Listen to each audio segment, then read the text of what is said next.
Okay, welcome. I tried something new here and it's not quite doing what I thought it was going to do. Let me see later that. Just a second here, I have to figure out how to close this. There we go. Okay, well, give me a thumbs up if you can hear. Make sure the audio is working good. Right here, okay? All right. Okay, I'm going to throw a link in the chat there. And while you fill that out, I'll kind of explain why we're coming back to this. Some of you may have seen this talk before. We're going to be looking at exploring Agile. But I was talking to somebody I'd worked with, a company I'd worked with here a while back, and they said, you know what, our projects, big organization, they said a lot of our projects are struggling, not because we don't know how to do the hard stuff, but because we're struggling with just the basic Agile print values and principles. And I said, well, I've got a talk on that. I ought to bring that one forward and go ahead and use that because you're probably not the only person that's in that situation. So you may have seen this talk before. It will probably have a smaller turnout because a lot of people, I think, did have seen that in the past. But I know for me, it's helpful to come back a couple times a year and just make sure I go through the principles and the values of Agile to make sure I'm not getting so focused on the practices I may be trying to follow that I forget why I'm actually following them, like what's actually driving those practices. So that's what we're going to do today is we're going to go through the Agile values and principles, talk about how they apply. We're going to do a quiz thing at the end and hopefully give away a radiometer is the plan for this time. If you don't know what a radiometer is, you will find out toward the end of the talk. So here I want to see what people think. What makes software projects fail? Is it, and you can rank these things on a graph, is it more because the inability to deliver value early on? Is it because of weak developers? Or is it because of unclear requirements? So it looks like we have about 20 people have added to that. And it looks like we're kind of skewing toward unclear requirements, which is interesting because last time I did this talk, it was kind of similar, weighted toward saying unclear requirements. And one of the things I want you to be thinking about as we go through the talk today is there actually a way to is getting better requirements really the thing that would make teams more successful? And I'm going to suggest that maybe that's not the most important thing. And maybe the unclear requirements are just something that we're going to have to expect to live with, and we need to design our processes in order to bring clarity to those requirements. Oops, we've got all kinds of exciting things happening today. Okay, there we go. So just be thinking about that as we go, and at the end you let me know if you think that's the case or if you think that's not the case. But that just maybe unclear requirements is a feature, not a bug, right? It's how we actually approach stuff and part of what we need to work through in order to design good software. And it may be even something that we can leverage rather than being something that we're necessarily fighting against. Okay, so back to our talk. So here we go. Here's an outline of what we're going to be talking about. First, we're going to be talking about kind of the problem that Agile solves. Then we're going to talk about how it's a solution. We're going to talk through the values, talk some stories around those. Then we're going to hit all 12 principles. And when we get to this point, we're actually going to look and we've got some polls. I want to see what you find is what's difficult in your organization and also what you think is important in your organization. You can see how that looks across everyone that's here. And then we're going to talk about friction. And then after that, we're going to go in and do give away some stuff with a prize at the end. So let's get started. Let's talk about the problem that Agile solves. So the problem is if we look at waterfall, so let's look at what waterfall does. When we're working in a waterfall approach to software development, we end up waiting a long time for value. You do all your planning up front, and then you do all your coding, and then you do all your testing, and then you do all your deployment. And at the very end is when you start getting value that you've created. Now that's if everything goes perfectly, it might be awesome. You get everything you want. Oftentimes, though, life interferes and things don't go as perfectly. And so you don't actually get any of that value until the end. If you imagine you're entering a competitive marketplace, it's very possible that you could build everything exactly right, but by the time you get to the market, there's no longer a need for your product. So that's one of the downsides of waterfall is it takes a long time before you start getting value because you're not getting value incrementally. You may have all the requirements done, but you can't just ship your customer your requirements documents. Delayed evidence. So if you're trying to actually prove that what you're doing is valuable or prove that the customer wants it, waterfall delays that till the very end. And in some situations that might be just fine. In a lot of situations though, it sets you up to take on a lot more risk than you necessarily need to. There's also a lack of flexibility. If you do get feedback, you don't get feedback until the end, and usually by that time it's very expensive to try to make changes. So that's one of the problems with waterfall approach. Let's also talk about trust. So when we think of how trust is developed, our natural instinct is to kind of think of the magnitude of something that somebody's doing. So they've saved my life, so I trusted them. Well, somebody that saved your life once 20 years ago may not actually have the same sense of trust with you as the person that has done a small thing for you every single day of those 20 years. And there's some research that suggests that the trust is built more by the frequency of doing trustworthy things than it is by the magnitude. And when you think about Agile, that really plays into that of doing small things to establish trust rather than trying to do one big bang of delivery after 5 years of effort. So trust is built by creating evidence of success and in some ways evidence of handling small failures. If you're working with a team and you see how they handle small failures and you know you can trust them to handle those small failures because they routinely do it and they do it in a way that's transparent and in a way that helps move the project forward, that's going to build trust that you won't necessarily get if it's just let's wait for 5 years and see if everything turns out. But this is a key thing right here, that trust is built more on the magnitude than it is the frequency of doing trustworthy actions. So now let's look at an example. So here's an example of this was a treasury system that I did not work on directly. I was involved in a little bit when they were trying to put some plans together. But they were doing development work, but they had no evidence of delivering working code. They had no evidence of quality. And it created an adversarial relationship between the people that were doing development work and the treasury. The project was eventually canceled. But what they were doing was trying to create everything, and then at the end it was all going to come together. Instead of trying to create a little bit, start getting value from it, get it in front of people, get hands-on, use that feedback to go ahead and deliver stuff. And there were lots of things going on in this project, so it wasn't just like, those developers and the development team needed to do things different, but everything was being done in a way that did not create these small incremental steps of trust. And because of it, the Treasury eventually got to the point where they said they don't want to, let's see, the other two are results of waterfall, not necessarily unique items. Let's see. Not sure which ones you're talking about. The first two, no evidence of delivering working code and no evidence of quality. I think those are the two, probably the two you're talking about. But, okay, yes.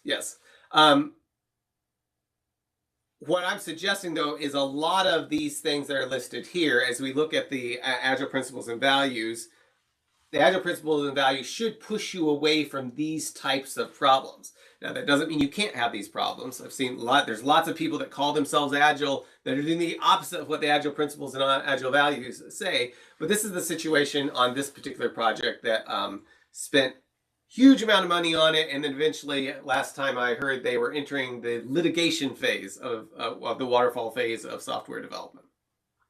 It was a sad thing because there were some people I knew that I had a lot of respect for, good friends working on this, and it took a toll on them. It was not an easy thing to be on. This was not a good situation to work in.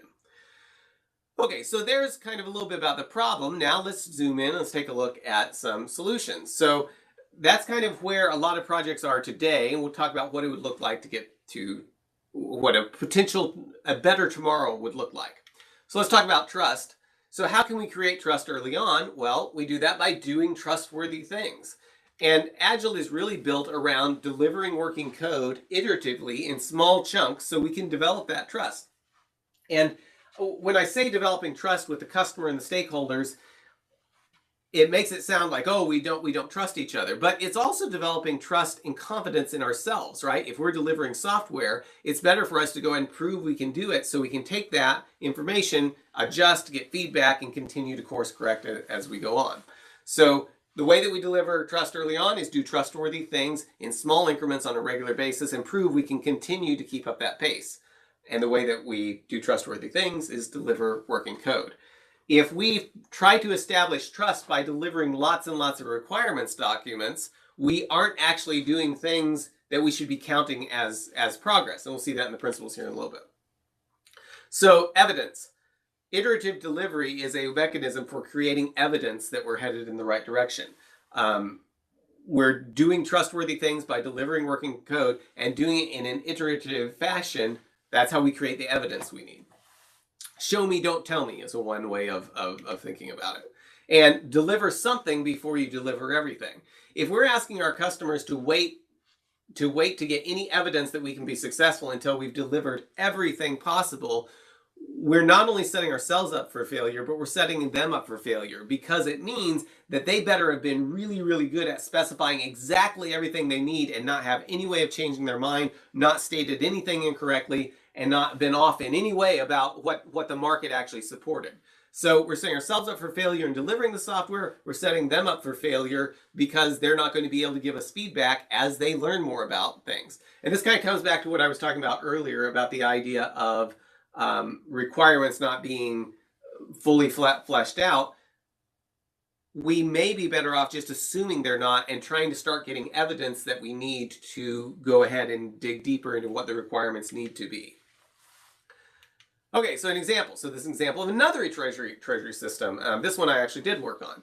So it had originally been quoted to have 50 developers and was going to take 5 years to go live and cost $50 million. That was the original quote. And the process that had produced that quote had not ever been under budget. Usually they had gone way over budget on all the other processes, so that probably was a conservative estimate of how long it was going to take. This particular project, though, we did it with 10 developers. We took 4 years, and it only cost $15 million to deliver. And the end product was something where they were able to deploy every 7 days, small iterative pieces of value all the way through to production, instead of every 6 months like the system they were replacing was doing. So this is very much a positive example, even within the same kind of ecosystem at the Treasury. This is the type of thing I mentioned, that the people I knew that had a lot of respect for, good friends, that like it took a huge toll on their health in that other system. This was an invigorating place to work. I know people that were on this project that aren't anymore that said they'll probably spend the rest of their careers looking for a chance to work like that again, because it felt so good, particularly compared to those other types of projects we just described. Okay, so that's this is kind of where we would like to be, is this type of situation is much, much better than the other. Just checking my chats aren't coming up where I can see them very well, so just check that. Okay, so let's go in and let's look at these the Agile principles here. Agile says that we are going to value individuals and interactions over processes and tools. Now, the Agile values don't say that we're not going to do things, right? It doesn't tell us what not to do. It tells us what we're going to value more than some of the common things that people do. In this case, individuals and interactions says that should be more important to us than processes and tools. Doesn't mean we're not going to have processes, doesn't mean we're not going to have tools, but if we have to choose between working with individuals and interacting with them to try to drive things forward, or implementing lots of processes and tools, we should have a preference for the individuals and interactions. Next Agile value, working software. Working software over comprehensive documentation. So doesn't mean we're not going to have documentation. Depending on what area you work in, you may still need a lot of documentation. But it says we're not going to get ourselves into the point that we're so focused on comprehensive documentation that we don't value working software more. Now, I was explaining this to a team at a bank in New York one time, and we had this gentleman stand up and he goes, I disagree completely with that. And I said, no, don't get me wrong. It's not that we're not going to do documentation. It's just if we had to choose between the two, the software working is more important. And he said, no, that's absolutely not the case. And this threw me for a loop, threw me off my script for a little bit. And I said, well, why? Because wouldn't you say the working software, that's really what we're trying to produce? And he said, nope, the most important thing is the comprehensive documentation, because when something goes wrong, we need the documentation to know who to blame. And after thinking about it, I realized he was really making a statement about what the environment was that he was working in. And it was disappointing because that's got to be a horrible way to work, but it did accurately reflect his environment that he was working in. It was sad, but he was not being irrational, because for him, knowing who to blame was actually more valuable because of the way that this organization was working. People would get in more trouble if they couldn't figure out who to blame than they would for not delivering the software. And that's sad, but that does happen in a lot of places. In some places, delivering working software is actually lower priority than all these other things. And so some of these agile values, like, yeah, of course it's like that, but that's not always the case. If you're working in a place where that's just assumed and everybody understands that, that's awesome, but that's not necessarily what everybody else is experiencing in the industry. Customer collaboration. So we value customer collaboration over contract negotiation. It doesn't mean we don't have any contracts. It means that if we have to choose, we're going to try to steer ourselves toward collaborating with the customer instead of trying to deal with negotiating contracts.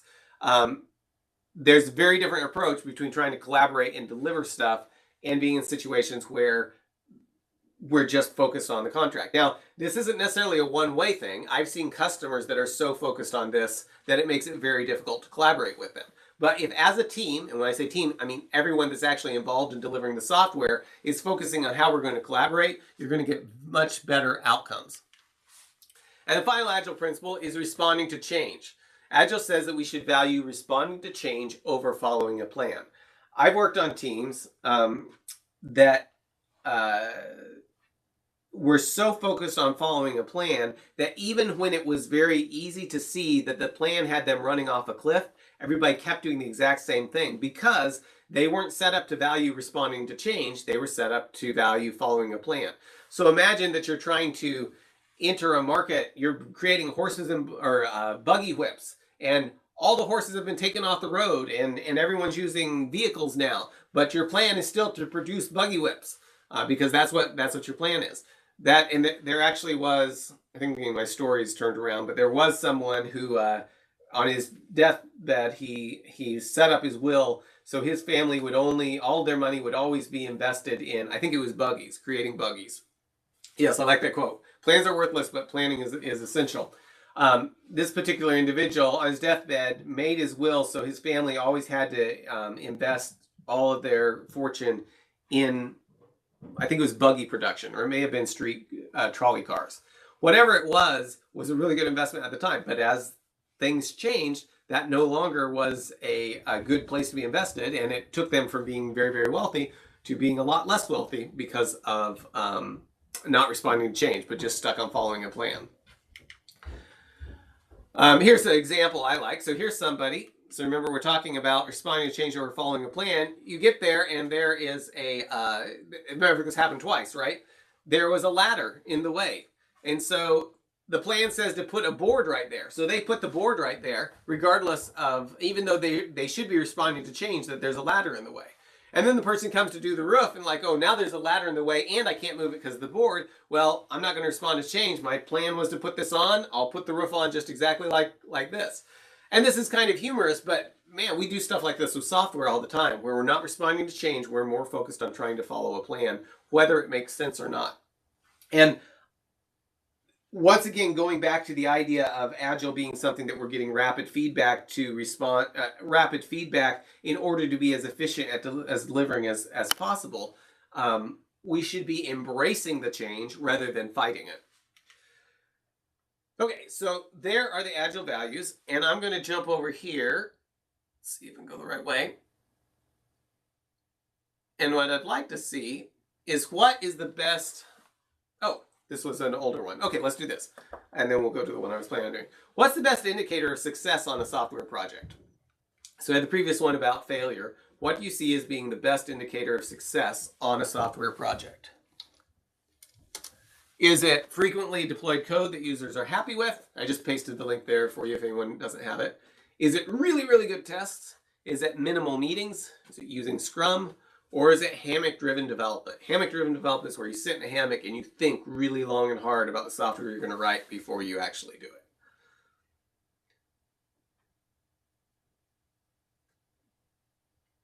And a lot of these things are very important, but I'm just curious from your perspective, what's the best indicator of success on a software project?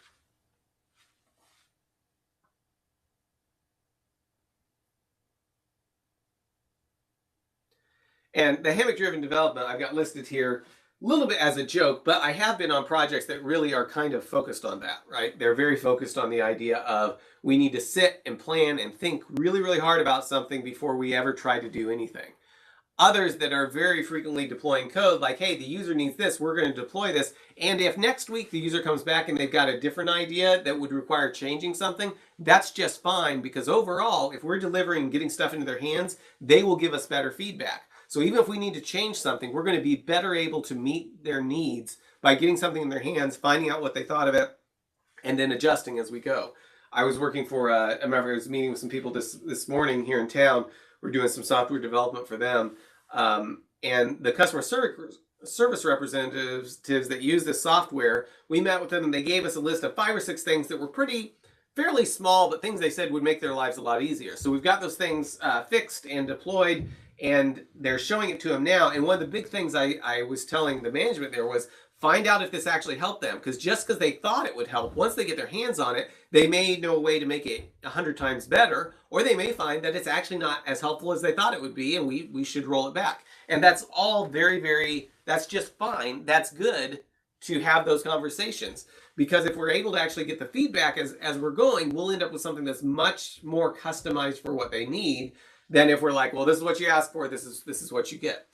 So most of us are saying frequently deployed code that others are happy with, and that has been my experience as well. Now, really good tests can make a huge difference too, but if you have really good tests, but you haven't deployed anything that the customers are happy with, that project has a higher chance of getting canceled. Okay, and then let's see, I think I had one more here. Okay, so these are the 4 values that we just went through. So I'm curious, how would you rank these in terms of how important they are for creating successful software? So this is in your experience, and this is just for me. Now, obviously, all of them are important, but if you had to rank them, if you were telling someone, here's the most important thing we've done for delivering software, which ones of these would make it to the top and which would make it to the bottom?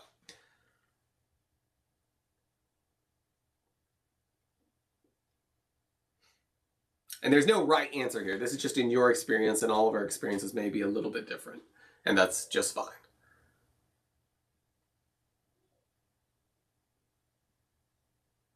So it looks like working software is still making it to the top spot here.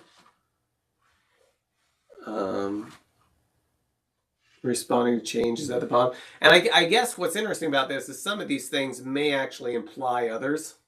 So if I'm delivering working software that actually lets the customer do something, that probably kind of implies that I'm collaborating with them, right? I'm not just guessing in the dark. It also probably implies that I'm responding to change. Otherwise, the software may not still be working once situations change. And if I'm doing those things, that probably implies some individuals, or that we're valuing individuals and interactions just to be able to do those types of things. So this is just interesting to see. And a lot of what I'm wanting to do here is give us a chance to really interact with the principles so they're in our minds. So when we go back to our jobs and we're working with our teams, we're thinking about how are we actually playing these things out? And are there opportunities for improving stuff, getting closer aligned with following the Agile principles that maybe we're overlooking? Okay, so let me go back to, let's see, this is the next one. Okay, that will be for just a minute. Let's go back to here. Okay, so those are the values. So back here, we're working our way through this, whatever this thing is. So we have the problem, the solution. We talked about the values. Now let's look at the principles. And this is really where what I see as the meat of Agile, are the principles. So we're going to go through these, and we'll do three or four of them at a time, and then we'll come back and look at, I want you to rank how easy these are to implement for where you're at and how important they are to your team's success. So, all right, and I see we've got a lot more people on than are participating. So I'm going to throw this again here in the chat so you can have that up for when we get to this. Our highest priority is to satisfy the customer through early and continuous delivery of valuable software. Well, this is very much aligned with the idea of we're delivering software. For a lot of teams, like I said, this actually is not their highest priority. I've worked in situations where there were political priorities that were much higher than satisfying the customer and taking precedence over it. And a lot of times those are situations that you just can't wave a magic wand and change. But I think it's worth realizing if you're in that situation, because if you're not in a situation where your highest priority is to satisfy the customer through early and continuous delivery of valuable software, you're taking on a huge amount of risk that may be difficult to overcome. Okay, second principle, changing requirements. Welcome changing requirements, even late in development. Agile processes harness change for the customer's competitive advantage. This principle is interesting because if you work on teams that think about the first part and ignore the second part, you don't actually get the full value of this principle. We're welcoming changing requirements because it lets us improve things for the customer. It lets us be more competitive. It's not a matter of just a customer that has no idea what they're wanting to do and you can't communicate them and can't get anything for them, so you have to guess and then they change their mind and change their mind again. That's not actually for the customer's competitive advantage. If you're in that situation, you need to change the way that you're interacting in order to try to reduce the churn. But on the other hand, if a customer asks for something and you give it to them, particularly give them something small piece of it, and they start using it and they're like, hey, you know what? I know we asked for this. It turns out this other way will actually be better now that we've actually tried using it like this. That is awesome because you're now using the agile processes to harness change for the customer's competitive advantage. And that's a very, very different thing than a customer that just has no idea what they want. If you are dealing with a customer that just has no idea what they want, what you really need to try to focus on doing is how do I give them something that they think is valuable so we can start getting feedback on it. Because there's lots of situations where you don't know what you want until you actually try it and get your hands on it and stuff. What you don't want to do is make that take 5 years before they can actually get to the point that they're able to give you that feedback. Okay, next one, shorter time scale. Deliver working software frequently from a couple of weeks to a couple of months with a preference to the shorter time scale. Once again, this comes back to the idea of we're giving the customer things on a regular basis. Now, when the Agile Manifesto was written, the idea of a couple of weeks was just incredibly fast. We have tools nowadays that let us do this type of thing a lot more rapidly. So maybe where this used to be a couple of weeks years ago when Agile Manifesto was written, maybe for your team today, it's 1 week or even 4 days, or in some places, maybe even a few hours. But the preference here is to go for a shorter and shorter time scale. And working together. Business people and developers must work together daily throughout the project. So I think I've told the story before. I was working with a team and the person that was coming to all the meetings that I thought was representing the business turned out not to be representing the business. They didn't actually use the software. They were just there because the business had hired them so the developers and business would not have to talk to each other. Agile says that's not really what you should be trying to do. Okay, can everybody else hear me? Give me a thumbs up if you can hear. Somebody just said they're having trouble hearing. You can hear? Okay. I think the audio is working for everyone else, so it may be on your end. Thank you. Okay, so let's take a look here. Go ahead and fill this out. And how would you rate each principle? So we want to say how important is this to our success and how difficult is it to follow? So for your team, how important is our highest priority being to satisfy the customer through early and continuous delivery of valuable software? And then how hard is it to follow? And the cool thing about this is I think we can actually look at these and see what the spread is on these. So this one's kind of all over the place, but everyone's ranking this as pretty important to success. There's more variety in how difficult it is to follow than how important it is. So that's kind of interesting to see. It looks like most everybody's saying this is pretty important, but some of us are in situations where this is really, really difficult to follow, and that's different organizations are different. And so this might be an interesting conversation. I would encourage you to do this type of exercise like with your team in a retrospective, because sometimes you get a very different perspective of things and you realize that you may be doing things that are making this harder to follow just because of the way that the team is organized. Let's see what the spread is on this one. So this one's similar. 2 is up here. Everything's above the line. So everybody's saying that welcoming changing requirements is very important. Some people say it's really, really easy. Some people say it's really, really hard. So it's kind of a wide spread there. Deliver working software frequently. This one's interesting because this is the one that we're starting to get a little bit more below the line here. So for some of the teams, people are saying that delivering frequently actually isn't that valuable to their success, and that may very well be the case. I found in a lot of situations, though, it is valuable. It's just a matter of if people don't have it. If you haven't ever experienced it, sometimes it's hard to imagine the value that you could actually get by getting things through to production quickly. Or you may be in places where, if you're delivering software for airplanes or something like that, and it can only go out every a year after all this certification, maybe getting working software out frequently isn't as important, at least all the way to production. Maybe that's just something that you're constrained in. And that's fine. Different projects have different constraints around them. And then this one, business people and developers must work together daily throughout the project. Very wide range in how difficult it is to follow, which makes sense. Different organizations are different. It's interesting that we've got a lot of people who are saying they don't feel this is particularly important to their success, which I find interesting because it seems like it would be very hard to make sure you're building the right thing unless you've got some type of interaction with between the business people and developers on a regular basis. So I'd encourage you, if you are saying that, yeah, that's not very important to us, there may be some reason that for some reason it's not. Maybe your developers are the actual users of it. But if it doesn't feel very important, I would start trying to tune in and see, are there situations where we're creating churn?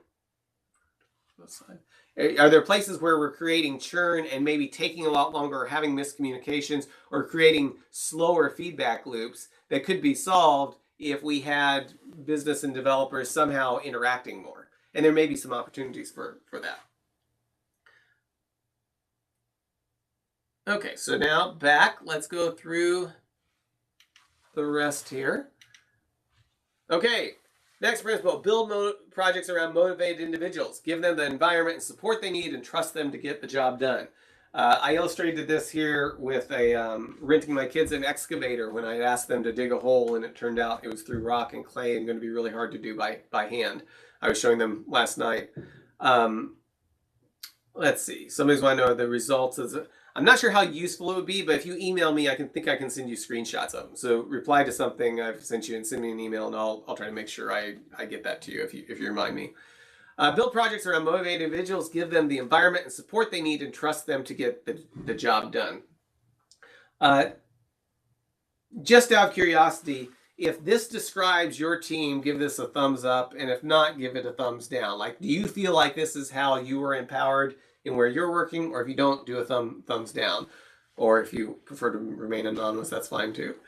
Okay, so some of us do, and it's a very binary up or down thing. So some of us do feel like this. I know for me, it usually depends on what meeting I've just been at is whether I feel like this or not. And one person's got a turtle. Like, you can do it, but it's really, really slow, I guess. That's what Terrence is saying. Okay. Okay, so some of us are feeling like we're working in that. This can be a very difficult thing to do for organizations to get to. It can be very powerful, though. But I think it's important to recognize that to get to this, that feedback loop of trust.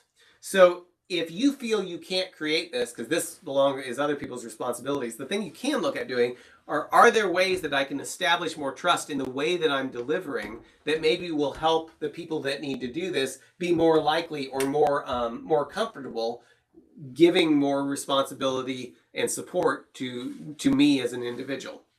So there's two sides of that. It's just what I wanted to call out. Face-to-face communication. Agile says that the most efficient and effective method of conveying information to and within a development team is face-to-face conversation. There was an individual I was talking to here a few weeks ago, and I had worked on a consulting project with them, and he said, "Mark, I really did not like you at all when you started working with us." He's like, "But you get results."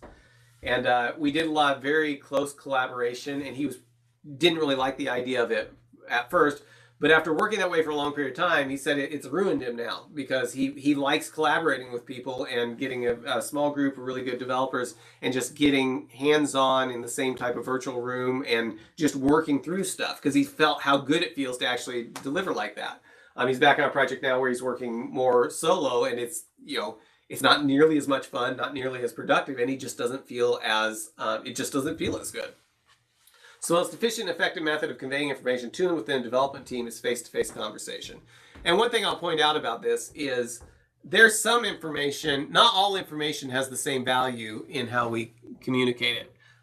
Some information maybe doesn't, if we're talking about how to move the project forward, that might be great for a face-to-face conversation.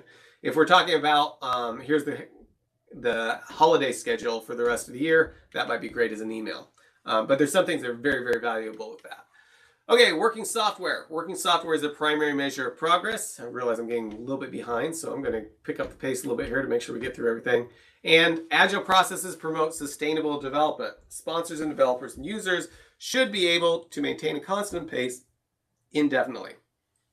PMI indicates 40 to 60% is nonverbal. Those statistics are interesting.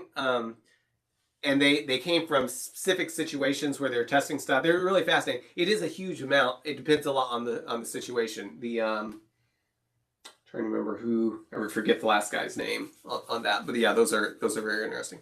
Okay, so how would you rate each principle? Let's see where we're at. So it looks like most of us are saying this one over here is the one that's most difficult to follow. The agile processes promote sustainable development. Sponsors, developers, and users should be able to maintain a constant pace indefinitely. So that's interesting. That's the thing people are saying is the hardest to follow. Let's see what we're saying is the easiest. That working software being the primary measure of progress. Of course, saying that's primary measure of progress and saying that we're actually delivering it regularly may be two different things. But this is the kind of spread on these. This one's kind of all over the place, building projects around motivated individuals.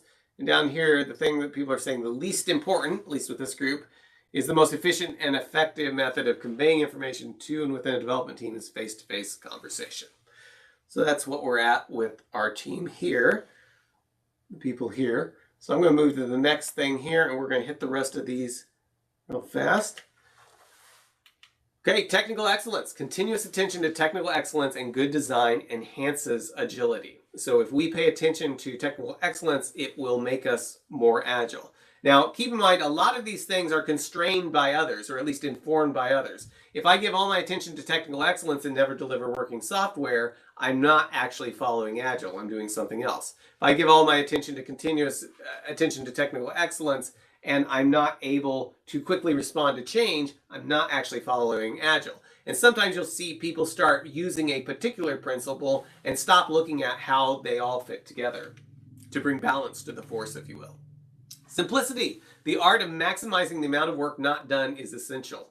If you have an opportunity, and this is where talking to the business is so valuable. I've been in situations where the business has explained exactly what they want in great detail, great requirements. They go through the whole thing. We spend an hour talking through it. And then when the developer speaks up and says, you know what, I understand what you're trying to do. I think we've got a report over here that if you just export it as a CSV and stick it in Excel, you can get what you need right now. We don't really have to build anything else. And now, the business may say, no, we really want it built because that saves us the 10 seconds of doing that. But oftentimes, something else becomes the next highest priority if there's a way to do it. So those conversations are what drive the simplicity, or the art of maximizing the amount of work not done. Self-organizing teams. The best architectures, requirements, and designs emerge from self-organizing teams. This is interesting because I've seen there's a big trend in a lot of places to push all the architecture work to people who are the architects.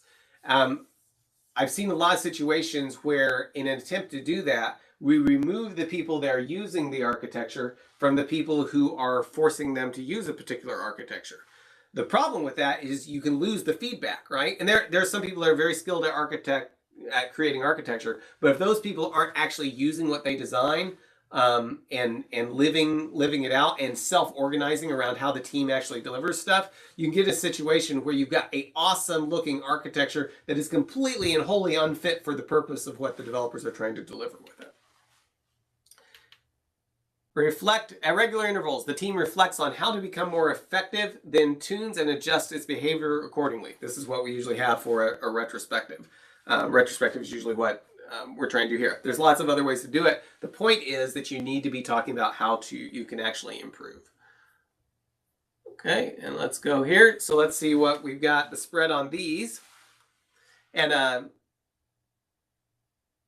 organizational structures and reporting hierarchies conflict with self-organizing teams. That is true, but at the same time, there's usually more latitude at the team level than I think. Well, I'll put it this way. Sometimes there's more latitude or room for the teams to self-organize than maybe what we take advantage of. Agile is really created for teams. So if you think of most of this stuff as applying, how can a team work together this way? If you have the manager on board, can you actually work at a team, thinking of something like 5 to 15 people? Can that unit of people actually follow these principles in ways that are better? But you're completely right. You have organizations that sometimes are running counter to some of these things. Okay, so the thing here that people say are the easiest is regular intervals. Team reflects on how to become more effective. So having retrospectives are easy. Now, whether we actually improve through them or not, maybe that's different, but that's great. One here, attention to technical excellence. It's kind of all over the board. Kind of makes sense. Depends on the organization, probably. Simplicity. Some people are saying this is very, very important and really, really hard to follow. Somebody else saying, hey, it's not that important and it's pretty easy to follow even if we wanted to. Or it's very important to success, but it's easy to follow. A lot of simplicity is driven by having conversations and figuring out what to leave out. Too often teams are so focused on what do we add to the software instead of what could we leave out in order to give value sooner.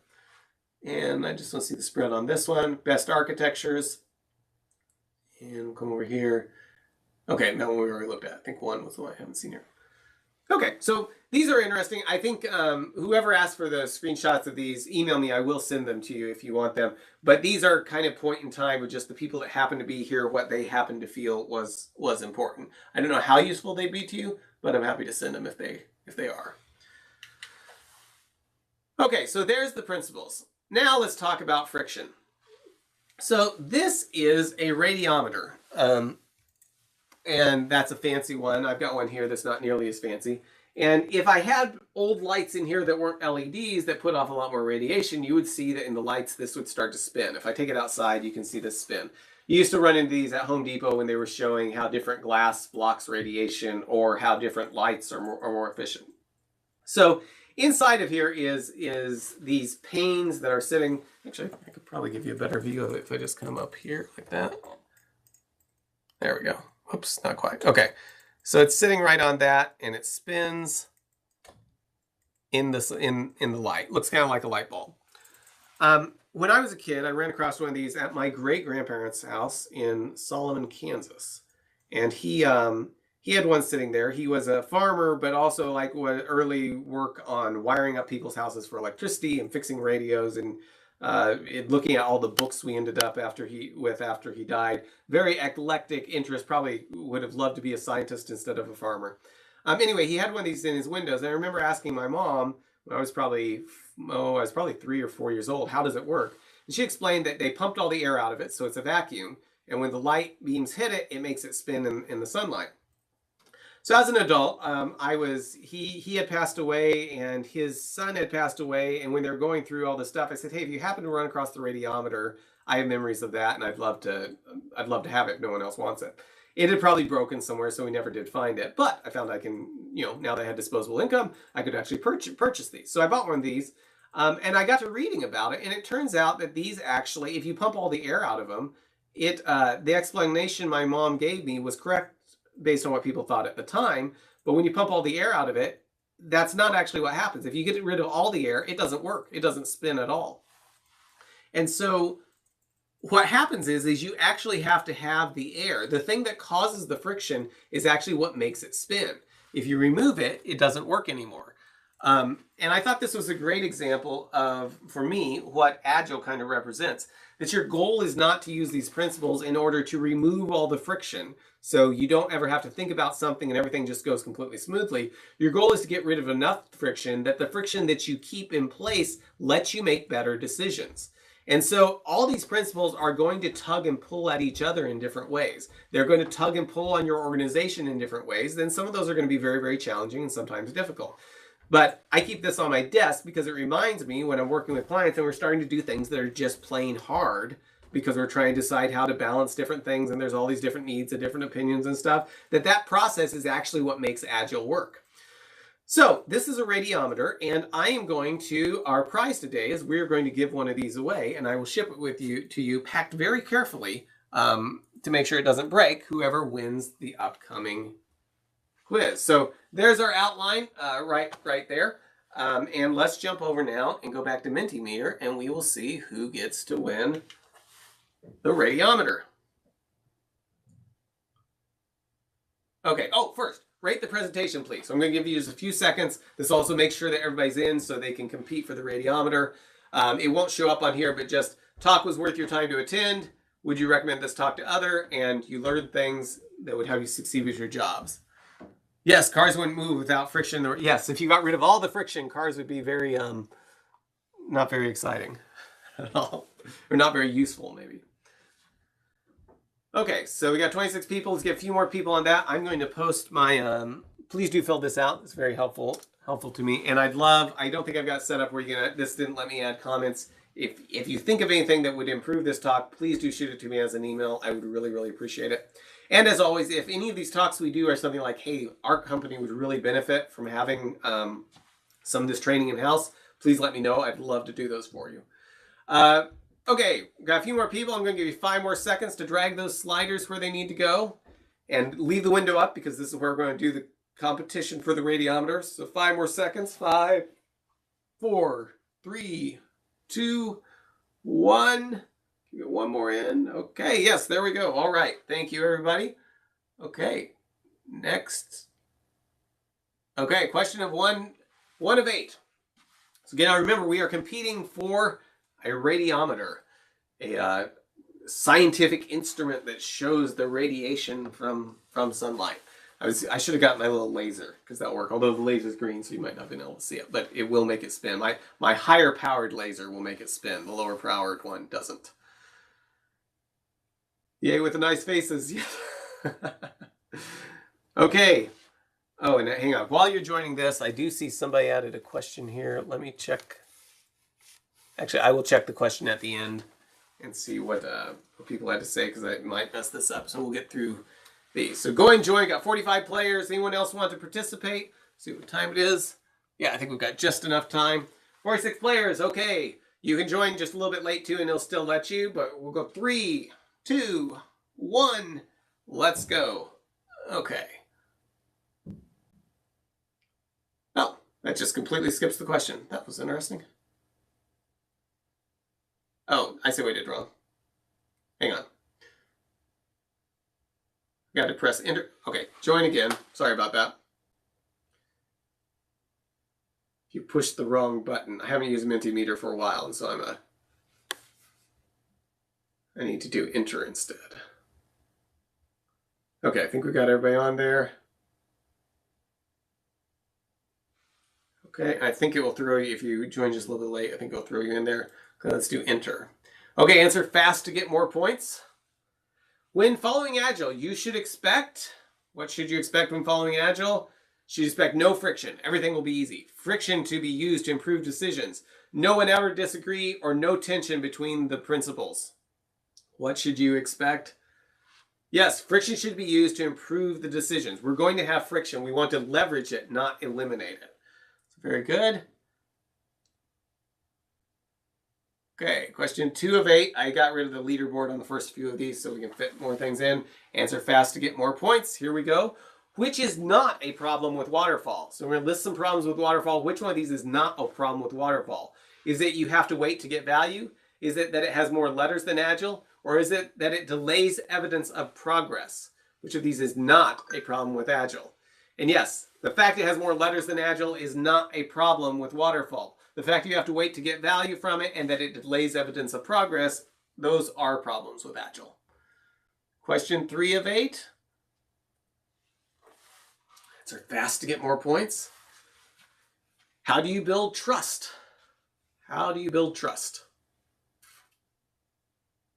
Do you deliver something big, deliver documentation, deliver frequently, or deliver pizza? Now, I haven't eaten lunch yet, so this one's looking really good to me right now. But no, you're right. It's deliver frequently. Remember, trust being something that we deliver frequently to develop trust.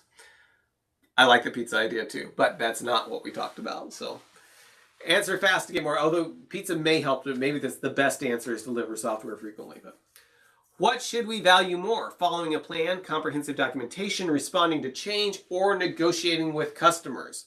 What should we value more? Of all these things, what should be our highest value to us? And yes, it's responding to change. Negotiating with customers is one of the things that we want to value collaborating with customers over negotiating with them. Okay, question 5 of 8. We'll see the leaderboard here in just a second. I think it starts on the next one. Successful teams. Use Scrum, use SAFe, use both Scrum and SAFe, or deliver working software. What do successful teams do? Choose the best answer based on what we talked about today. Yes, deliver working software. They may use Scrum, may use SAFe, but delivering working software is really what makes them successful. If you've got a team that uses SAFe and Scrum but never delivers software, that probably is not as successful as a team that's delivering software. I thought we'd have a leaderboard here, but what was the instrument Mark used as an example of friction benefiting Agile? And was it a radiometric dating tools, radiometer, radon meter, multimeter, or oscilloscope? Yes, it was a radiometer is the name of those. I think they've got another name too, but that's the one I'm familiar with.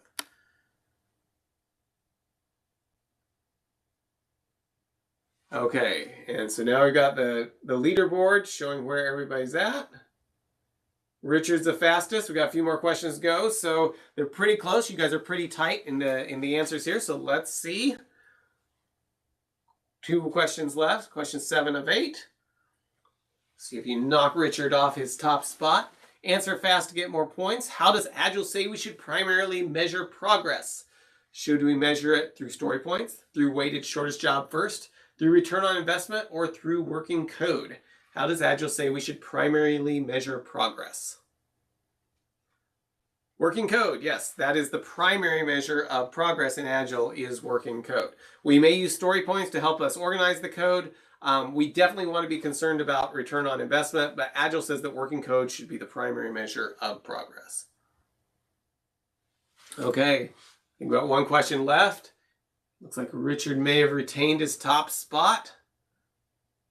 Andy was the fastest, but Tizzy's moving up. We're very, very close here. Let's see. Last question.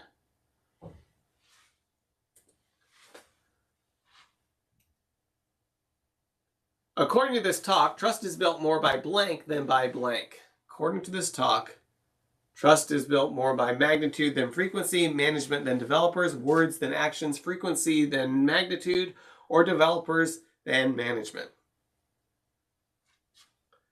And yes, built more by frequency than it is built by magnitude.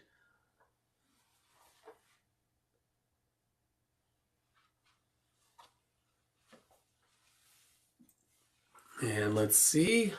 Okay, Richard, congratulations. Send me an email with your address, and I take a screenshot of this, send me an email, and I will get you a copy of your very own radiometer with, I think, my logo on the bottom of it, headed your way.